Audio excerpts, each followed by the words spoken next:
I think that's fantastic advice. I think there is a need for this conversation because corporate leaders have created wealth and created millions of jobs in India. The young have their own understanding of how they want to lead their lives, and that is leading to a lot of debate as well. You may be aware about work-life balance, and there are prescriptions on 70-hour work weeks, 90-hour work weeks. How do you address something like that? What is your idea of this balance, and how much is too much? I said, ऐसे audience में, this सवाल ये तो आना ही है आज. कोई ना कोई मुझे पूछेगा इस सवाल. So I'll tell you, I have huge respect for Mr. Narayan Murthy and others. So let me not get this wrong. Of course. But I have to say something. I think this debate is in the wrong direction, because this debate is about the quantity of work. My point is, we have to focus on the quality of work, not on the quantity of work. So it's not about 40 hours, it's not about 70 hours, it's not about 90 hours. What output are you doing even if it's 10 hours? You can change the world in 10 hours. So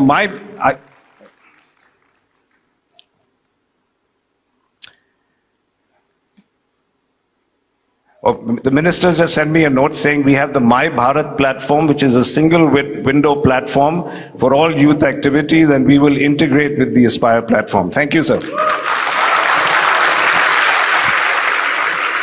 Now, that's what you call an action-oriented government right there. He didn't even wait 1 minute before responding. My salam to you.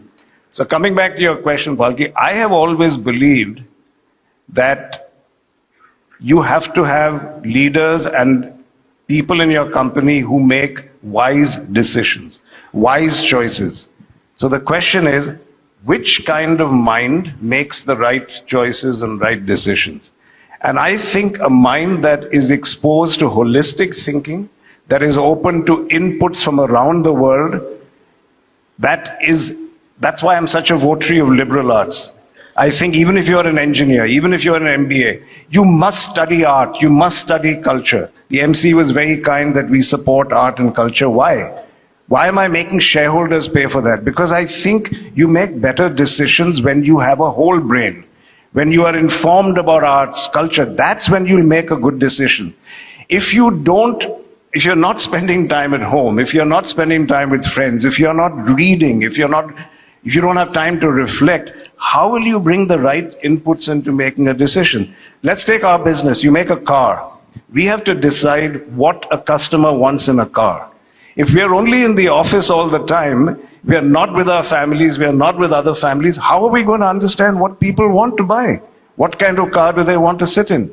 So that is why I'm a big votary. I'm not going to say you need to work so many hours or that. Often you have to be in a tunnel just to complete a project or there's a crisis, but you should not be in a tunnel every time. And Gandhiji said, open your windows, let the air in.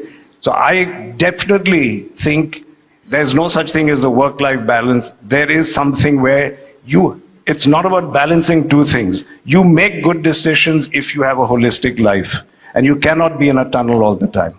Absolutely. And I think there's something to be said for both the arguments. I mean, you don't become a Narayan Murthy with a 9-to-5 work schedule, right? Sometimes you have to push. We grew up learning things like no pain, no gain. And yet, I think everybody has their own threshold and they decide what they... You're very successful. If I could ask you, how many hours a week do you work? This is what I want to avoid, Palki. I don't want it to be about the time. I don't want it to be about quantity. Ask me what's the quality of my work. Don't ask me how many hours I work.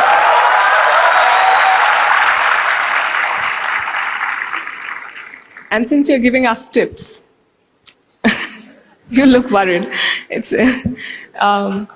not a trick question.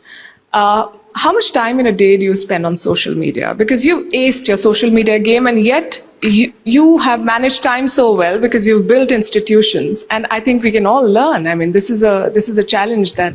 I'm often asked this question. Then I'm asked about, do you have a office that manages it. If anyone's read my tweets, if you think my office can write like that, then I've got a fabulous team who lives inside my head.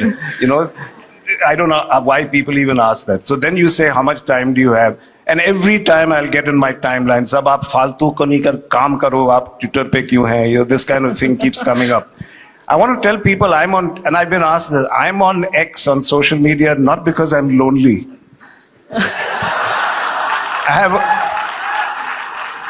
My wife is wonderful. I love staring at her. I spend more time. So I'm not here to make friends. I'm here because people don't understand. It is an amazing business tool. How in one platform I get feedback from 11 million people.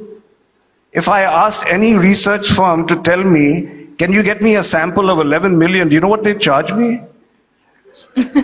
So frankly, I once asked Microsoft or something, create a cockpit for me that tells me, you know, how I can, what's happening in my factory, what's happening here, what's happening there. And they said $1 million. So I said, can't do it. And then Twitter came around and it was free. So everybody out there has a mobile camera. I'll give you just 2 examples, which, since these are young people. One of them was a person who tweeted to me saying, you know, I want to thank you. My girlfriend and I were at a concert in Nasik, and she got sick and was throwing up right outside the wall of your factory. Pawan, you may know this story. I may have told you this. And she said that at that time, your chowkidar from the factory, the security officer, came out and he helped us and got her water. And I just wanted to thank you. That's a wonderful gesture instead of trying to chase us away. So I called up the factory manager and I said, find out who this chowkidar is. I want you to felicitate him in front of people.